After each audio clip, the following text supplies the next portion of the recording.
Yine güzel bir ormandayız ve yanımda güzel bir adam var. Muhammed, namı değer Marlangoz. Bir süredir onu takip ediyorum çünkü son zamanlarda biliyorsunuz marangozluğa, oymacılığa gerçekten ilgi duymaya başladım.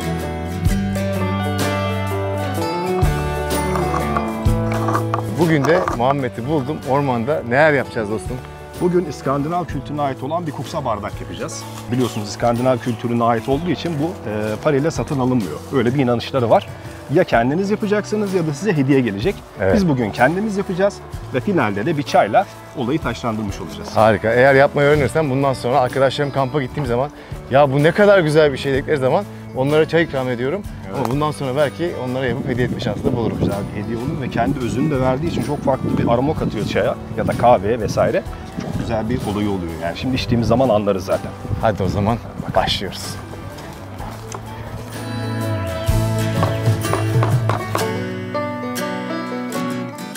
Parçaya tam olarak yetişmedi. Bunu takoz yapacağız araya. Bunu araya koyaraktan o mesafeyi kısaltmış olacağız.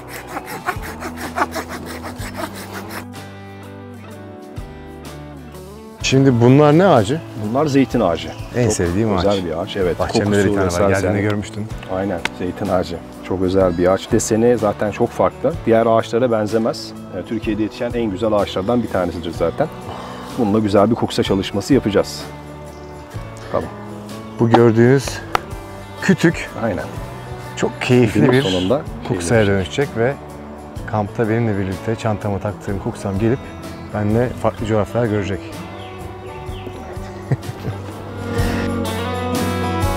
Bir tane deve boynu dediğimiz bir iskarpela. Zanaatkar bıçağımız son Vay. işlemleri yaparken. Sanatkar bıçağı. Evet, adı zanaatkar bıçağı. Şunları ihtiyaç duyarsak çıkartacağız. Bu kaşı koymak için daha çok kullanılıyor. Evet. Bu da onun büyüğü. Daha büyük olduğu için daha kolay yapılıyor.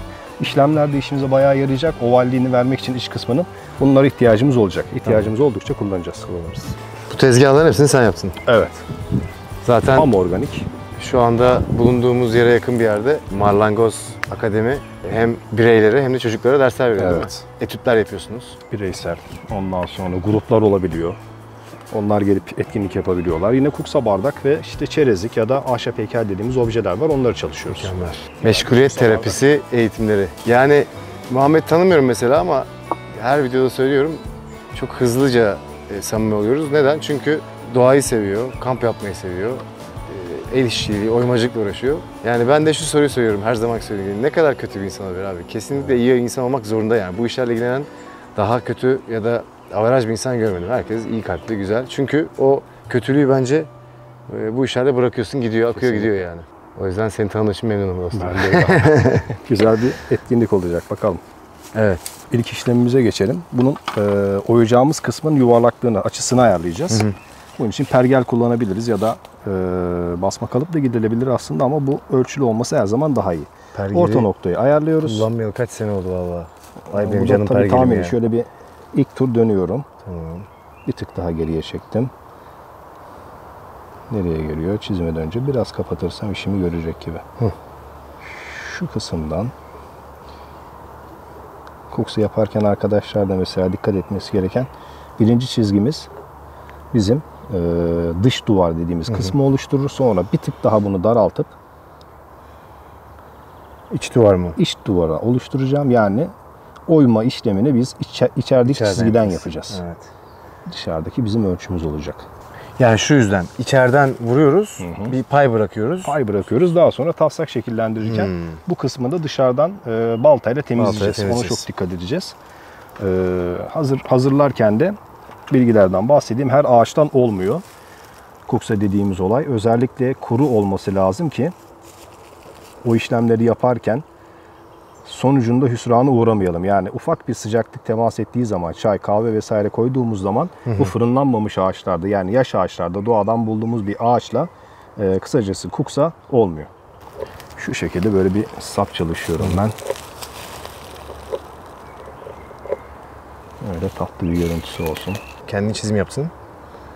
Evet. Eline alış tabii. Buraya ne koyacağız? Bu Ucuna? kısım koymayacağız. Sadece o sap kısmını Sap oluşturacak. kısmı oluşturacak. Oradaki yani bu aslında bizim yine bir taslağımız. Oyduktan sonra bu iz yazı şeyler falan çizgiler gidecek. Gözüm şu an görsün diye. Yani yanlış bir yere vurmayayım diye çiziyorum. Aynen. Uç kısmına da şu şekilde mesela ben şey çalışıyorum. Yani tersten bakınca böyle kırlangıca benzetmeyi seviyorum bardaklarımı. Uç kısmında da şu şekilde böyle bir çıkıntı yapıyorum. Herkesin bir tarzı var değil mi? Evet, Böyle bir tarzı, ya o benim imzam gibi oluyor. imzan gibi oluyor değil mi? Finalde işte sapına böyle boncuklar falan çalışacağız. Şurasına bir deri dikeceğiz. Ortaya tatlı bir görüntü çıkacak. Birinci taslağımız bu şekilde. Harika. Şimdi ikinciyi beraber yapalım. Çizelim. Evet. Şu kısım daha temiz gibi. Burada budaklar var. İşte ağaçlarda bunlar şey oluyor. Bu oyarken çok zorlayacak. Biz oval oyacağımız kısmı daha çok budaksız kısmı getirmemiz lazım. Evet. Çok iyi. Hemen hiç kaldırmadan aynı o iğne noktasından birazcık küçültüp iç tarafını yapacağız. Sap kısmına mesela şuradan bir tane çizgi çekebilirsin. Direkt aşağı doğru düz bir şekilde çekebilirsen onu hizalayıp ovalliğini ayarlayabiliriz. Dışarıya doğru da biraz böyle çıkıntılı olur. Kuksa bardağın tutuş şekli farklı olduğu için o dışarıdaki şeyi, arkadaki çıkıntısı çok önemli değil. Iskarpelerin keskin olan tek yeri uç kısmı, şu açılı olan kısım. Dışarı mı? Oraya elimiz temas etmediği sürece herhangi bir sıkıntı yok. Zaten elimizin temas etmesi gibi bir durum da yok. Hiçbir şekilde parçayı tutmuyoruz. Arka kısmından kavradık. Tutuşumuz zaten bu. Ya sol ya sağ. Iskarpeler avuç içiyle bu şekilde gelecek şekilde tutuluyor. Arka doğru hepsini zaten aşaması geldikçe göstereceksin. Arka tarafa. Bunu da koyayım mı şuraya? Olur, onu da asabilirsin abi. Parçanın oyacağımız kısmı sipere doğru gelirse daha rahat çalışabiliriz. Tamam, şimdi kapatıyorum. Tamam. Elin sıkışmasın. Yok sıkışmaz. Tamam. Zaten bu sıkışıklık yeterli. Yeter değil mi? Aynen. Birinci işlemimiz düz oluklu iskarpelayla alacağız. Bununla alacağız. Belli bir açıyla tezgahda bu şekilde yan bakaraktan ben mesela solam sağ elimde tutuyorum. Tezgahda böyle yan bakıyorum. Yan baktığım zaman sağ tutuyorsam ben evet. sol tutacağım. Çünkü tokmağı ayarlamak daha zor oluyor. Yani sol kullandığım Doğru, elimle doğru. daha rahat bir şekilde vurabilirim. Tamam. Tezgaha yan bakıyorum. Bu şekilde belli bir açıyla yaklaşacağım ilk başlangıçta. Şu orta noktasına merkeze doğru böyle bir işlem yapacağım. Çünkü dimdik vurmak zor. Tabii dik vurduğumuz zaman o küllük formuna geliyor. Kuksadi istediğimiz kase formu. Yani yumuşak bir geçiş istiyoruz aslında. Daha tatlı oluyor. Bu şekilde hafiften belli bir açıyla yaklaşıyorum. Her vuruşumda biraz eğebilirim bu açıyı. Orta merkeze geldiğinde bırakıyorum. Evet. Orta merkezi geçmiyoruz. Neden? Ondan sonra artık mesela şu kısımlarda bir kıymık oluştu diyelim. Bunu böyle ıskarpelerle alırsak bu pat diye kırılır. Ağacın yönleri var mesela. Su yönü dediğimiz olay var. O yönlere karşılık geldiği zaman mesela buradan direkt kırılabilir. Olabildiğince orta merkeze birleştireceğiz. Anladım. Biz şeyleri. Ortada bir çiçek yapacağız gibi düşünebiliriz.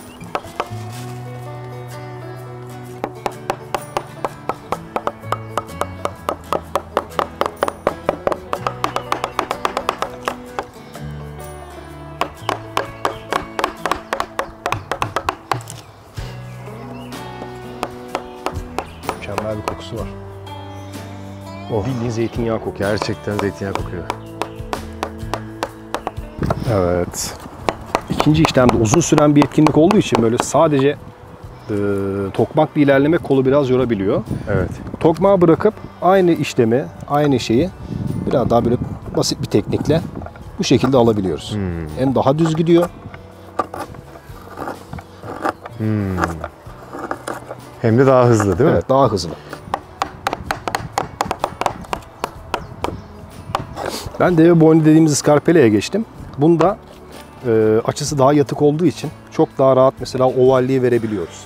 İçeride istediğimiz o kavisi. Düz iskarpelerle o çok mümkün olmuyor. Evet. Belli bir yere kadar gidiyor. Huni formuna geliyor. Bununla istediğimiz o kavis formunu çok daha rahat verebiliyoruz. Şu yanda oluşan şeyi takip edeceğiz artık. Çizgiyi. Şurada oluşuyor ya mesela. Bu kodu oluşturduk, dedi ki bizim başlangıç noktamız bu. Bunda küçük gider. Ağaç çünkü çok sert. Yanda oluşan çizgiyi takip ediyorum her defasında.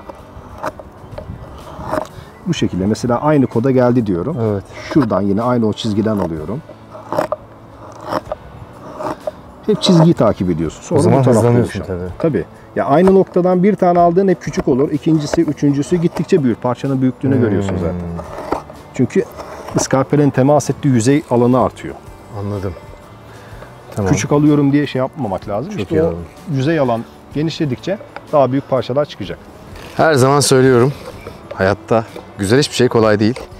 Kamplara gittiğimiz zaman da çok güzel bir manzaraya ulaşmak istiyorsak eğer arabanın gittiği yer yeterli olmuyor. Biz ne yapıyoruz? Arabayı park ediyoruz. Çantayı sırtlanıyoruz ve içlere doğru yürümeye başlıyoruz. Sonra bir geliyoruz, önümüzde bir şelale.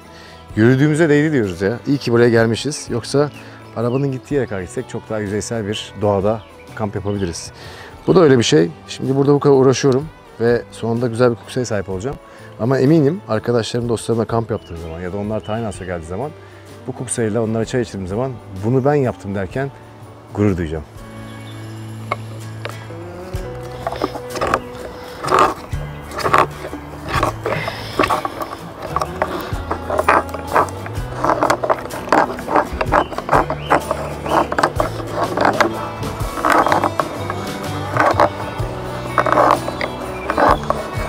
İskandinav ülkelerinden geliyor dedin. İlk geldiği yer belli mi?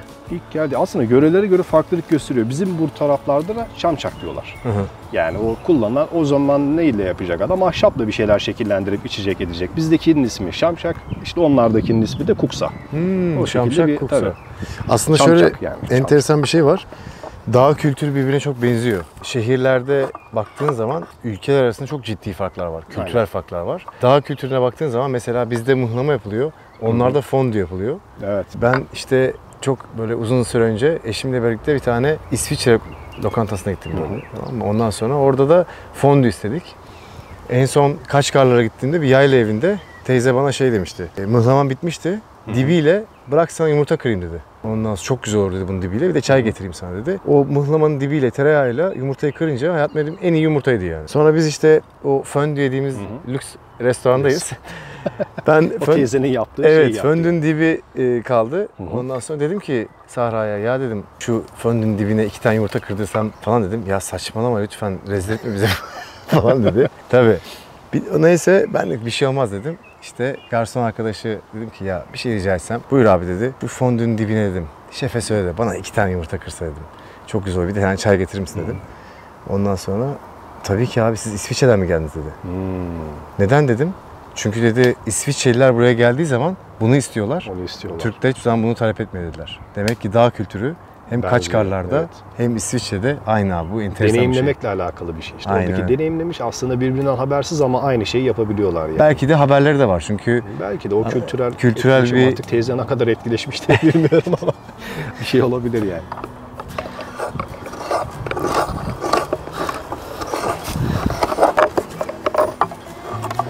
Biraz daha derinleşince onu kullanabiliyoruz herhalde değil mi? Evet. Bunun da son formunu vermek için mesela kenarda daha inceltebilirim.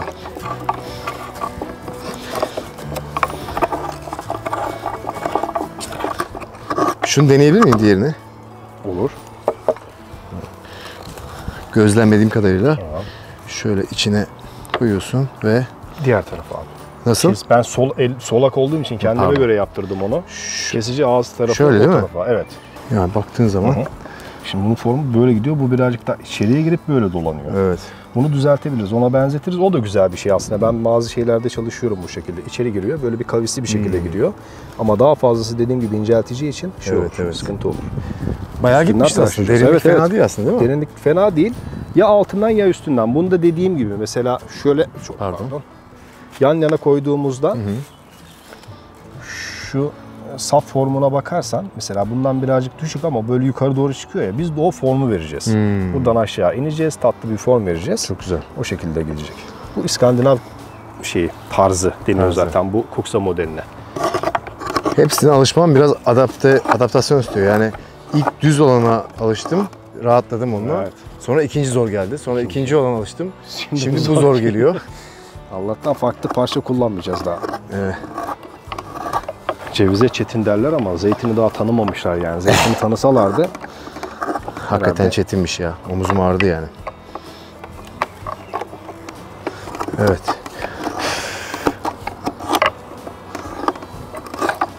Çayı hak ettik mi? Usta sensin, sen söyle. Bence hak ettik. Tamam. Bir çay molası Hadi verelim. çay molası Ufaktan böyle bir çay molası. İstersen biraz da yemek yiyelim ya. Yani yemek çay o tarz bir şey. Bir kendimize gelelim. Bir yemek yiyelim ve devam ediyoruz.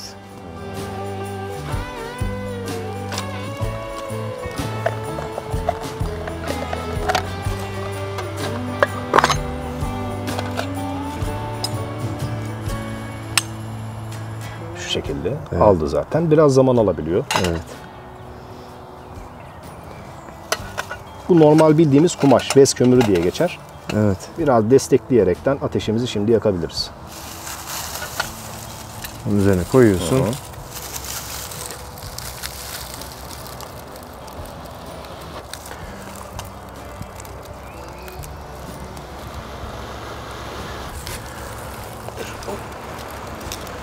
Şöyle odunları kenara koyayım istiyorsan.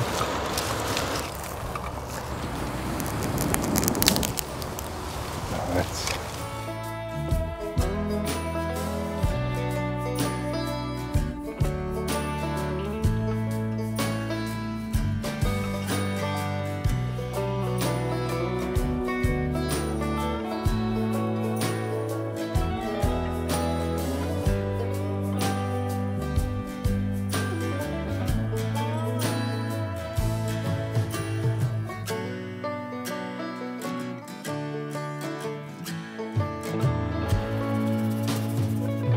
Fena olmadı.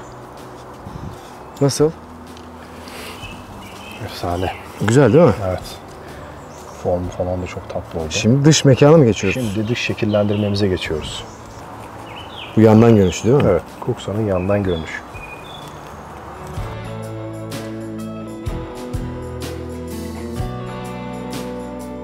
Şuradan giriyorum. Evet, o kısımdan giriyoruz.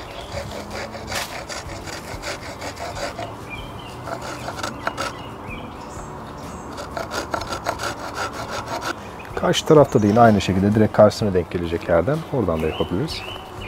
Burayı da aynı şekilde burayı yaptığın gibi yapabilirsin. Şu yanları çıkartıp oralara da atalım. Nereyi? Şu kısımlara. Tam buraya gelecek şekilde. Şu çizgiyi takip ederek gidiyoruz.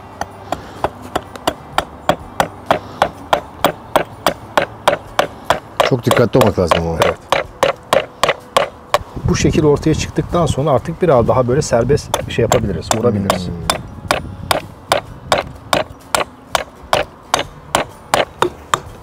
Çok iyi. Olabildiğince balta dik olsun, parçayı ya da dikleştir. Balta her zaman sabit bir açıyla gidebilir. Parçayla oynayabiliriz, evet. Bu tarafından da gir abi. O taraf biraz böyle kalın kalmaya başladı ya. Olabildiğince inceden gitmek faydalıdır. Tamam. Burada baltanın kalitesi de çok önemli. Evet. O yüzden büyük ihtimalle ekipmanlarına çok iyi bakım yapıyorsundur. Çünkü ekipmanlar körelince zaman artıyordur. Bir laf vardır ya, alet işler el övünür diyor. Ben inanmıyorum ona. Alet işler el övünür. Yani alet olmadan şey olmuyor. Şu kısmı da alıyoruz. Yukarıdan aşağı doğru eğim. O formunu veriyoruz.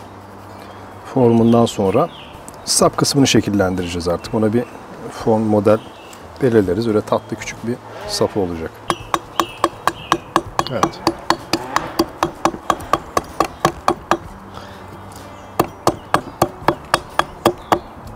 Aynen. Şimdi karşısından girebilirsin. Buradan gelsem olmaz değil mi? Buradan gitmem lazım. Yok, oradan olmaz. O açıyı şey yapamayız.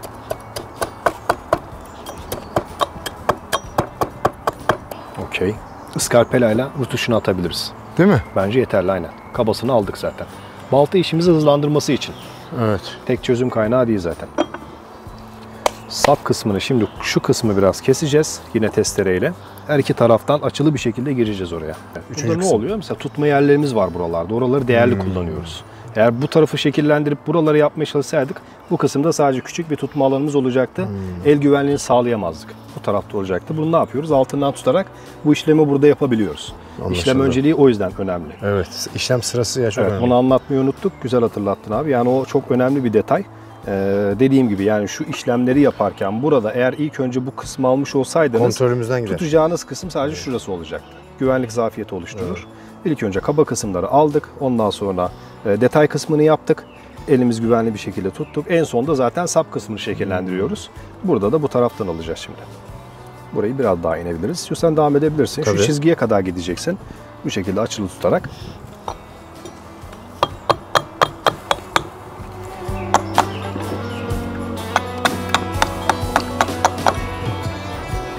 Çok ciddi bir devamlık istiyor bu. Sen alışmışsın Evet. tabii de. Hani alışmayan için zor bir aktivite. Ama elleri, pençe kuvvetini, ön kolları çok güçlendirir. Bilek güreşinde iddialıyım. Kesin. Yani iddialı değilim deseydim inanmazdım, öyle söyleyeyim. Baltanın ağırlığı 700 gram civarı. Normalde oyma baltaları olabildiğince hafif tutulur. Yani bir yarma baltası 1 kilo, 1,5 kiloyu falan bulabilirken bu tarz baltalar olabildiğince hafif tutulur, eli yormasın. Yormasın diye. Yani inceliği şu an gösterirsem Bir de açısı çok önemli. Her baltadan bu işlemler yapılmaz. Mesela et kalınlığı fazla olduğunda bu açılarla yaklaşamıyorsunuz. Tabii. Olabildiğince dik açılarla yaklaşabilmeniz için şu kısmın et kalınlığı çok ince olması lazım. Bakın ucuna doğru ne kadar sivrileşiyor. Belli bir kısım ince gidiyor, ondan sonra kalınlaşıyor. Böyle şey gibi tuttum da böyle tutuluyor tabii. Değil mi? Aynen.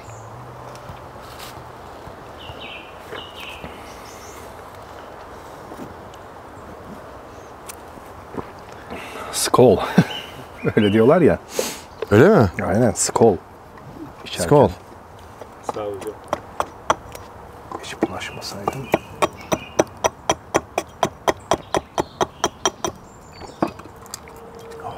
Ne güzel ama tabii. Değil mi? Farklı oluyor. Su bile farklı oluyor, su. Evet. Şimdi bıçağa geçebiliriz. Şimdi bıçak normal standart tuttuğumuz zaman elma keser gibi şey yaparlar ya, baş parmaklarıyla karşılarız genelde. Bu çok kesici olduğu için şu şekilde tutuyorum. Her attığımda bıçağın kabzası buraya değiyor ve baş parmağımı es geçiyor. Baş parmağımla da böyle destek alıyorum. Es geçiyor. Evet. Eğer es geçmezse direkt keser zaten, bir tarafına denk gelirse. Bıçak çok keskin. Şu şekilde keskinliğini gösterelim. Daha önce denemiştim. Bu şekilde istediğiniz gibi tıraş olabilirsiniz. Burada hem çentikleme gibi oluyor. Ben şu an kabasını alacağım. Mesela şu şekilde de bir tutuş var. Baş ve işaret parmağıyla kavruyoruz. Bu 3 tane parmak boşta kalıyor. Bunu buraya dayıyorum. Ne yapıyorum? Desteğimi daha güzel alabiliyorum. Bu işlemde. Bıçak göğsüne kadar yakınsa o kadar kontrollü değil mi? Evet. Aslında herhangi bir tehlikesi yok. Zaten direkt karşıya geliyor. Kayıp gelmesi etmesi çok böyle zor bir ihtimal. Bunu yaptıktan sonra zaten baltanın o kesikli izleri, bakın bu balta izleri hepsi gidiyor. Ağacın direkt kendi orijinal deseni çıkıyor. Deseni çıkıyor, evet. Zımpara vesaire yapmaya da gerek kalmıyor. Vay, çok fark etti hakikaten. Haber yapalım. İşaret ve baş parmağıyla kavradım. Bu 3 tane parmak boşta. Bu şekilde. Elin biraz alışması lazım tabii. Biraz daha aşağı indirebilirsin. Bu şekilde bunlar üçüyle destekleyerek aşağı doğru indiriyorsun. Şu kısma dikkat ediyorsun mesela. Bıçağı olabildiğince aşağı doğru al. Evet. Biraz sert bir ağaç. O yüzden alıştırma için çok böyle doğru bir şey değil. Genelde ıhlamurla falan çalışırlar. Sen bizi çetin başlattın bu işe. Evet.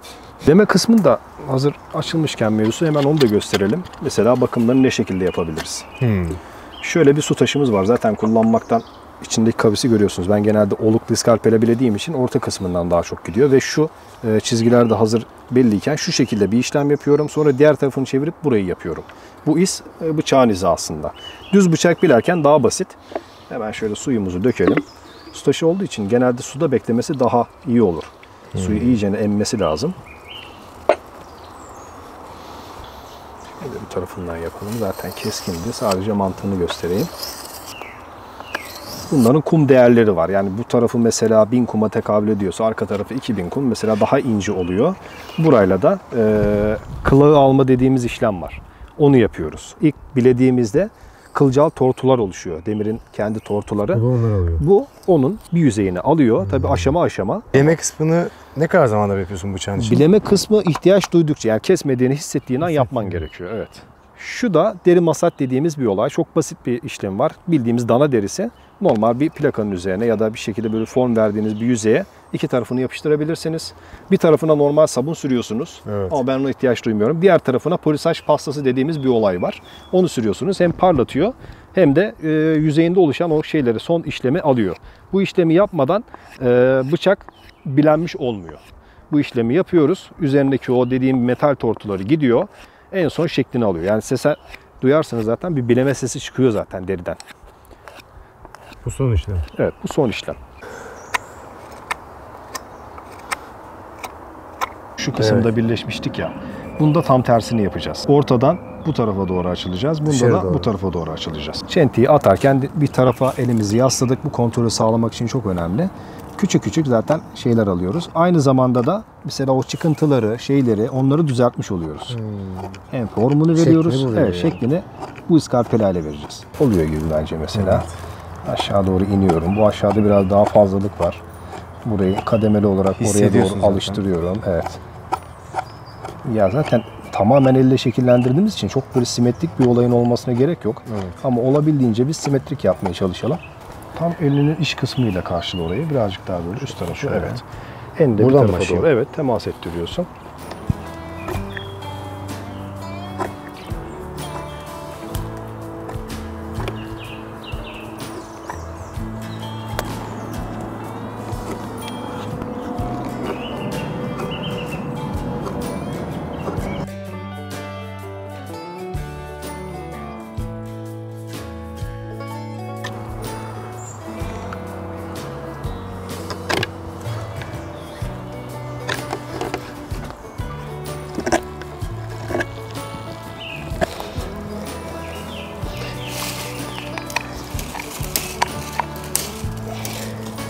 Deri dikeceğiz. Tamam. Bunun parçasını keseceğim.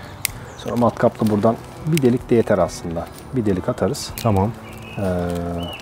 Koksamızı tamamlamış olacağız. Boncuğumuzu ve şeyimizi ekleyeceğiz oraya.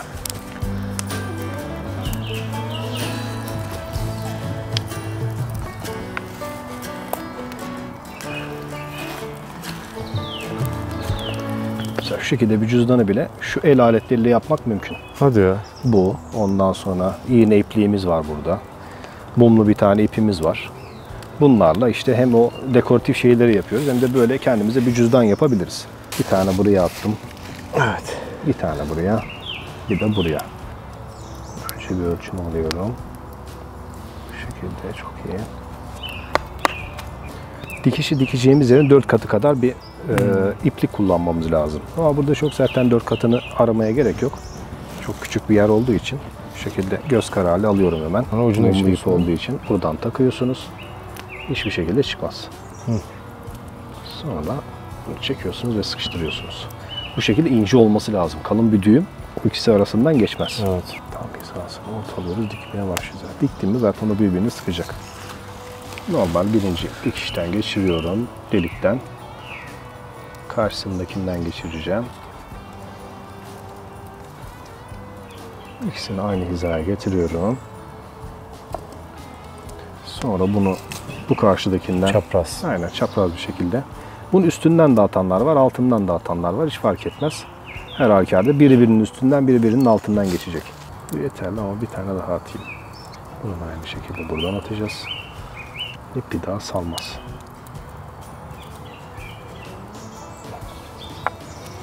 Şimdi son olarak boncuklarımızı atacağız ve olayı bitireceğiz. Zaten akşam ettik.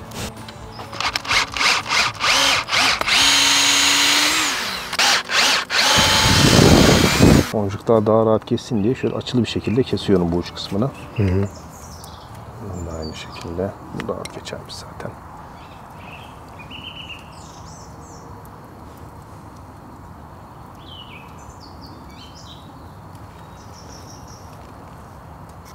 Bunlar epoksili. Zeytin ağacından, yine kendi orijinal ağacından yaptığımız şeyler. Zeytinyağı sürdüğümüzde çok güzel şekli ortaya çıkacak zaten. Bir yere asmaya da yarıyor. Evet. Kemere bile asabiliyorsun onu yani. Evet. Ben bıçağıma da asmıştım bunlardan. Evet. Boncuğu seviyorum. Evet. İşte bu.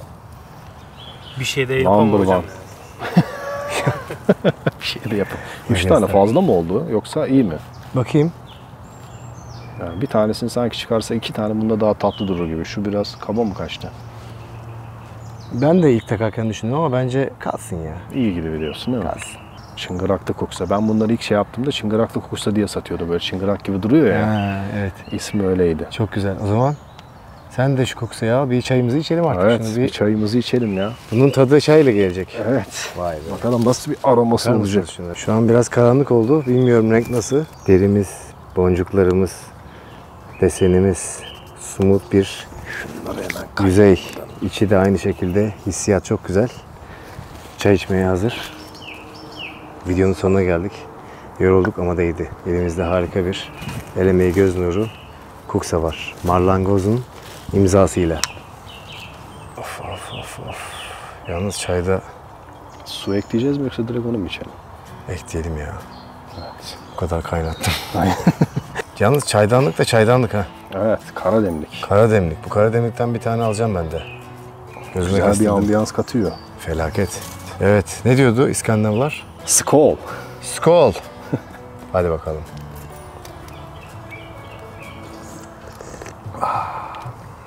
Cevizin tadı da iyiymiş ya. Zeytin nasıl? Harika. Gerçekten harika. Bir şey söyleyeyim mi? Gerçekten tadı farklı. Farklı, evet. Ağaç o tadını veriyor yani. Aynen, aromasını veriyor. Beğendin mi benimkini de? Yani ilk başlangıçta güzel ama ondan sonra o katlanarak devam ediyor. O yüzden Öyle mi? çok böyle şey yapmıyorum. Biraz acımsı tat verir. Evet. Ağaçtan ağaca fark ediyor. Mesela cevizde o şekilde oluyor ama zeytinde çok fazla sert bir yapısı olduğu için biraz daha geç verir.